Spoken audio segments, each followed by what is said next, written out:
آپ دیکھ رہے ہیں Roshan Pakistan news. All Pakistan basic education community school کے اساتذہ کا تاحال کوئی پرسان حال نہیں ہے۔ اپنے مطالبات کو منوانے کے لیے اساتذہ نے 24 اکتوبر کو ڈی چوک میں دھرنا دیا، جس کے بعد حکومتی بے حسی نے معاشرے کے مماروں کو جیل کی سلاخوں کے پیچھے دھکیل دیا۔ اساتذہ کا کہنا ہے ان کی سمجھ سے بالاتر ہے جو حکومت دھرنا سیاست سے بنی، جس حکومت کا صرف ایک ہی نعرہ تھا، انصاف۔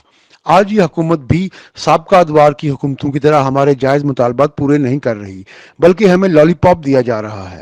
ہم لوگ آل پاکستان اس وقت یہاں پہ موجود ہیں، ہماری آج پیشی تھی اور اس کے بعد ہم لوگ یہاں پہ دھرنے کے لیے جمع ہوئے ہیں۔ آج بھی ہمارا دھرنا جاری ہے۔ مذاکرات میں ہماری ریگولائزیشن 1 پوائنٹ ایجنڈا ہے، جس کے لیے ابھی تھوڑی دیر پہلے مذاکراتی ٹیم آئی ہے، اے سی اور ان کے کچھ لوگ تھے جو کہ یہاں پہ تشریف لائے۔ ہمیں زد و کوب ہراساں اور ہمارے خلاف مقدمات درج کرنا، کیا یہ تبدیلی ہے؟ ہماری تحریک انصاف کی حکومت سے امیدیں وابستہ تھیں۔ ضمانت پر رہا ہونے کے بعد آج اساتذہ نیشنل پریس کلب اسلام آباد کے سامنے پھر سے سراپا احتجاج ہیں۔ ان کا آج بھی 25 سالہ ایک ہی مطالبہ ہے، ہمیں ریگولر کیا جائے اور ہمارے 10 ماہ کی تنخواہیں ادا کی جائیں۔ میں جو پچھلی مرتبہ اریسٹ ہوا تھا اور جیل بھی گئے، ابھی ہمارا 2 پوائنٹ ایجنٹ ہے، یا ریگولر کرو اور ہمیں سیلری دو۔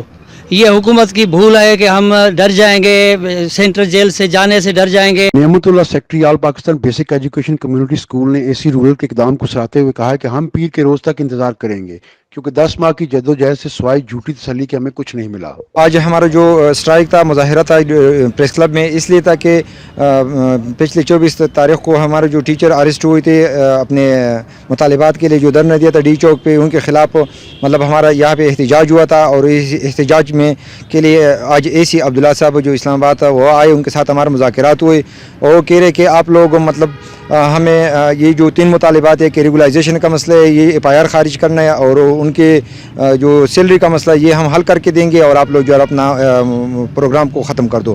اے سی رورل محمد عبداللہ محمود نے اساتذہ کو تسلی دی اور کہا کہ آپ کے تمام مطالبات کو پورا کیا جائے گا اور آپ پر بنے مقدمات کو ختم بھی کیا جائے گا۔ درس و تدریس وہ پیشہ ہے جسے صرف اسلام ہی نہیں بلکہ دنیا کے ہر مذہب اور معاشرے میں نمایاں مقام حاصل ہے، لیکن یہ ایک آفاقی حقیقت ہے، دنیا علم نے معلم کو مقام اور عزت نہیں دی جس طرح اسلام نے معلم کو بلند رتبہ، بے حد عزت و احترام عطا کیا ہے۔ کیمرہ مین عرفان حیدر کے ساتھ شہزاد ملک، روشن پاکستانی، اسلام آباد۔